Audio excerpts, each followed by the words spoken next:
बिस्मिल्लाहिर्रहमानिर्रहीम अस्सलाम वालेकुम। तो नाज़रीन, वो ख़वातीन जो इंतज़ार में थीं कि उनकी जो किस्त है सामाई की वो कब आएगी, तो उनका वो इंतज़ार ख़त्म हो गया है। गवर्नमेंट ने उनकी जो किस्त है उनके अकाउंट में ट्रांसफ़र कर दी गई है।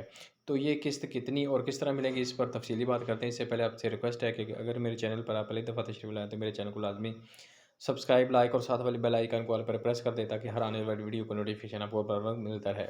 क्योंकि मैं बेनज़ीर इनकम सपोर्ट प्रोग्राम, खिदमत कार्ड, स्कूल वजीफ़ा कार्ड, एहसास राशन प्रोग्राम, मज़दूर कार्ड के हवाले से जो भी नई अपडेट होती है इसके बारे में वीडियो अपलोड करता रहता हूँ। तो जो ही हाँ जी, जो किस्त है वो सामाई की वो ख़वातीन के अकाउंट में ट्रांसफ़र कल से तकरीबन कर दी गई, लेकिन पेमेंट जो है वो विथड्रा नहीं हो रही थी। अभी भी वे जो एटीएम से नहीं निकल रही।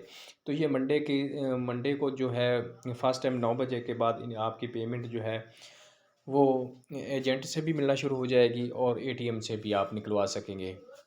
तो ये पेमेंट जो आप हासिल कर सकेंगे इस दफ़ा वो 8500 रुपये है, क्योंकि पहले जो किस्त आती थी वो 7000 रुपये थी। तो गवर्नमेंट ने इसमें 25% इजाफ़ा करके आप 8500 रुपये कर दिया गया है, जो हर दफ़ा 8500 रुपये आपके अकाउंट में आया करेंगे और आप वसूल कर लिया करेंगे। तो इसके अलावा जिनके बच्चों की रजिस्ट्रेशन हो चुकी है वो भी अपनी जो किस्त है वो हासिल कर सकेंगे। उनकी किस्त बच्चों का स्कूल का वजीफ़ा भी आ चुका है, जो वसीला तलीम प्रोग्राम में आपको दिया गया था। तो इस तरह आप ये अपनी पेमेंट, दोनों पेमेंट, वजीफ़ा और बेनज़ीर के पैसे हासिल कर सकेंगे।